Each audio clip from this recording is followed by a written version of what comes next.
আমরা প্রথমেই চলে যাব যে আপনার বই পড়া আপনার জীবনে কখন শুরু হলো, যদি সেই ইতিহাসটা আমাদেরকে জানাতেন।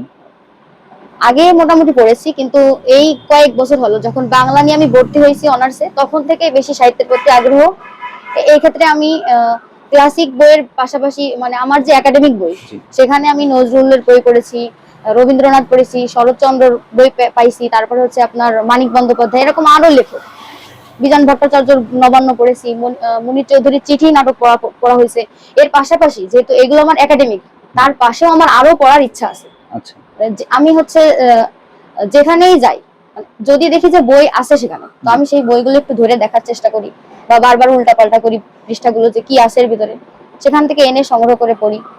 এভাবে পড়ার প্রতি আমার আগ্রহ। আবার মানে যে স্টুডেন্ট লাইফে একজন স্টুডেন্টের ক্ষেত্রে কি হয় যে একাডেমিক বই কিনবো, আবার হচ্ছে আপনার এই বইগুলো পাশাপাশি মানে ফ্যামিলির থেকে অনেকের সাপোর্ট দেয়। হ্যাঁ, টাফ হয়ে যায় ব্যাপারটা। আমরা যদি চেষ্টা করি যে কোনো পরিস্থিতিতে এটা আমরা সংগ্রহ করতে পারবো, মনে যদি জোর থাকে, ইচ্ছা থাকে, অবশ্যই আমরা বই সংগ্রহ করতে পারবো। আচ্ছা আচ্ছা, তো আপনার কথা থেকে একটা বিষয় স্পষ্ট হচ্ছে যে আমাদের কাছে বই পড়ার যদি তাগিদ থাকে, তাহলে বই কেনাটা আসলে কোনো বিষয় না, কারণ আমরা জানি যে বই কিনে কেউ দেউলিয়া হয় না। হ্যাঁ, তো আমি আপনার কথায় আমি সরাসরি একমত। যে আমার একটা ব্যক্তিগত আমি কাহিনী আপনাকে তুলে ধরি। আমি একদিন যাচ্ছি আমার মামার সাথে গাড়িতে করে, তো তখন আমি বই জগতে নতুন, তখন আমি অতটা বই পড়তে জানতাম না বা অতটা পড়ার অভ্যাস তৈরি হয়নি আমার।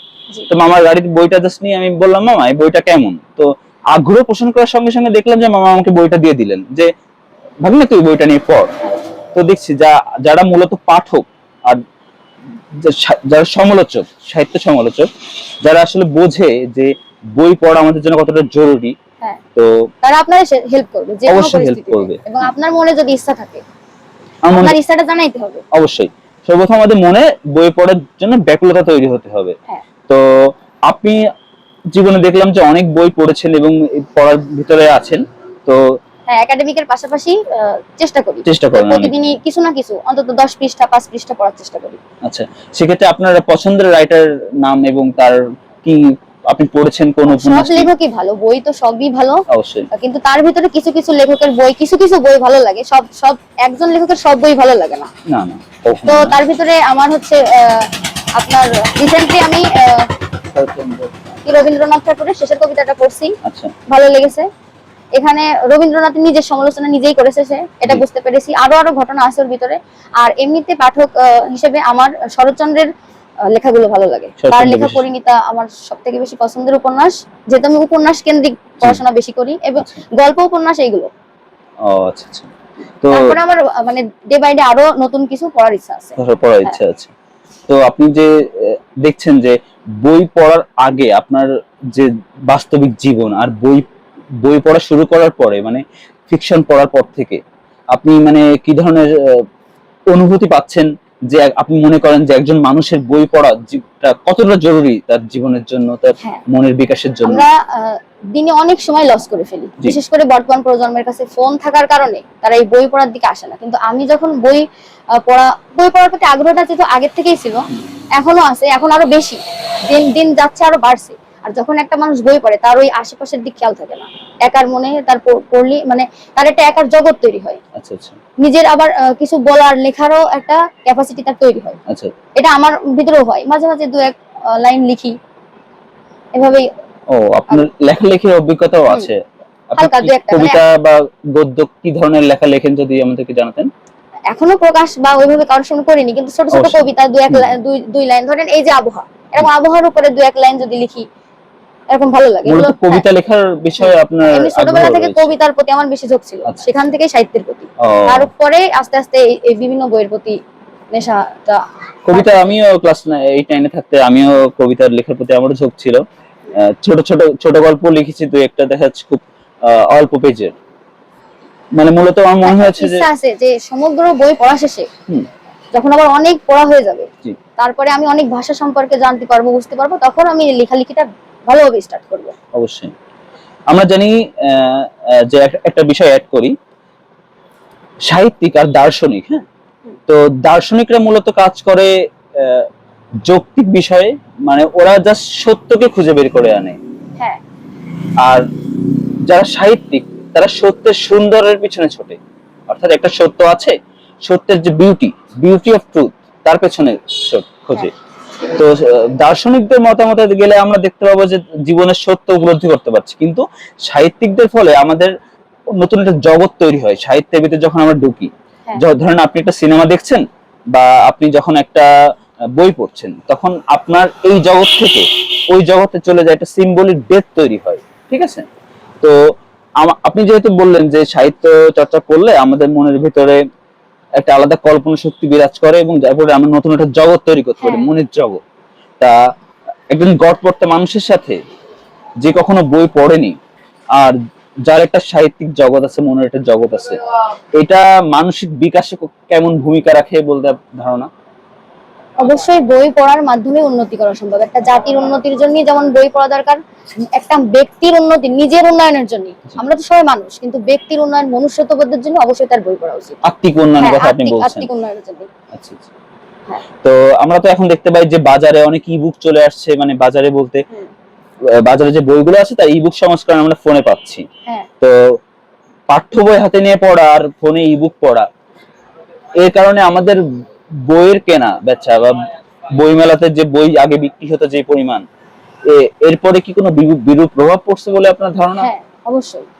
ধরেন এমনিতেই বই পড়ার সংখ্যা আগের থেকে কমে গেছে।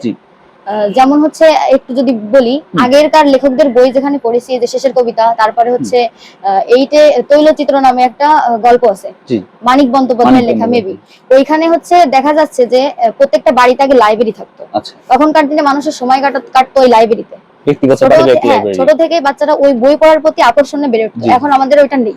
তারপরে এখন এসে গেছে হচ্ছে সোশ্যাল মিডিয়া, যেখানে বিভিন্ন রকম প্ল্যাটফর্ম রয়েছে, অনায়াসে আমাদের সময় এমনিতেই চলে যাচ্ছে ওখানে। তার উপরে এই যে ইবুকে যে পড়াগুলো হচ্ছে আর বাস্তবিক একটা বই নিয়ে পড়া, দুটোর ভিতরে অবশ্যই পার্থক্য আছে। আর যেহেতু নেটে সবাই দ্রুত পেয়ে যাচ্ছে ওইটা, ডোপামিনটা ইয়া হচ্ছে, সেই ক্ষেত্রে বই কিনে পড়া এই আগ্রহটা মানুষ দিন দিন হারাই ফেলতেছে। অবশ্যই আপনি যে কথাটা বললেন তার মূলত আমার একটা কথা বলতে হয় যে আমরা যখন একটা সিনেমা দেখি তখন কিন্তু সিনেমার দৃশ্যটা আমাদের মস্তিষ্কে সরাসরি প্রভাব ফেলতে পারে, আমাদের নতুন করে চিন্তা ভাবনা করার কোনো প্রয়োজন হয় না। অথচ আমরা যে বই যখন একটা অক্ষর পাঠ করি তখন সেই অক্ষরটা আমাদের মন গ্রহণ করে, তারপর সেখান থেকে কল্পনা করে, তারপরে কিন্তু আমরা সেই জিনিসটা উপভোগ করতে পারি। তো সহজলভ্য হয়ে যাওয়ার কারণে মানুষ সিনেমা বা রিলস এগুলোতে বেশি এখন মানুষ ঝুঁকছে, তাই কারণে মানে আয়ত্ত করা যাচ্ছে। অবশ্যই বই পড়ে ওই জিনিসটার ভিতরে যে নির্যাসটা, এটা নেওয়া একটু কঠিন, সবাই পারবে না, তবে সবার চেষ্টা করতে হবে। ভিতরে চেষ্টা থাকলেই সে পারবে আস্তে আস্তে। অবশ্যই প্রথমেই যে কঠিন লেখকের বই দিয়ে শুরু করব তা না, যেমন এই যে ধরেন হুমায়ুন আহমেদের বই দিয়ে শুরু করতে পারি আমরা, সহজ যেগুলো লেখা আর কি। তো নতুন যে পাঠক আছে, লেখক তো একজন না, অবশ্যই লেখক তো অনেক লেখক রয়েছেন। তো আপনি বলতে যাচ্ছেন যে যে লেখকগুলো আকর্ষণীয় লেখা এবং সহজে মানুষের মনকে আকর্ষিত করে, সেই ধরনের লেখা দিয়ে আসলে শুরু করা উচিত। বই পড়ার অভ্যাস, যার বই পড়ার ইচ্ছা আছে বা সে কন্টিনিউ করতে চাচ্ছে, তার প্রথমে কঠিন বই না, সহজ লেখকের ভাষা, সহজ যেগুলো আছে, হ্যাঁ পরবর্তীতে আস্তে আস্তে সে কঠিন দিকে যাবে, কিন্তু সহজ যেগুলো আছে সেগুলো দিয়ে তার শুরু করা উচিত। আচ্ছা আচ্ছা, এক্ষেত্রে সে বড় যারা পড়তেছে তাদের হেল্প নিতে পারে। ও হ্যাঁ হ্যাঁ, আপনি একদম সঠিক একটি কথা বলেছেন।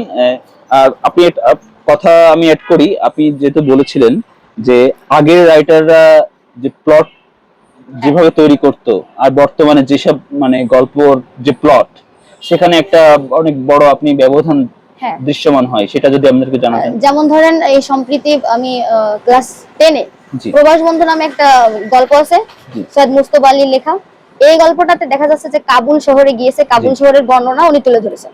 তো দেখেন, একটা বই লেখার জন্য, ভ্রমণ কাহিনী লেখার জন্য উনি চলে গেছেন কাবুলে। এরকম রবীন্দ্রনাথের ইউরোপ ভ্রমণ আছে, আরো লেখকদের আছে, সবকিছু আমি পড়িনি এখনো, কিন্তু তার ভিতরে দেখা যাচ্ছে যে সে কতটা কষ্ট করে ওখানে গিয়ে সেই প্লট সংগ্রহ করে লিখেছে। আর বর্তমানের দুনিয়ায় কি হচ্ছে, ফেসবুক বা এই ধরনের কয়েকটা লেখালেখি পড়ে আমরা লেখা শুরু করতেছি।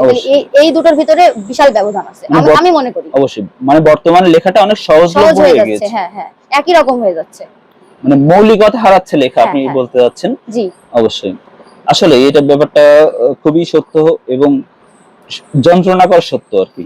জি।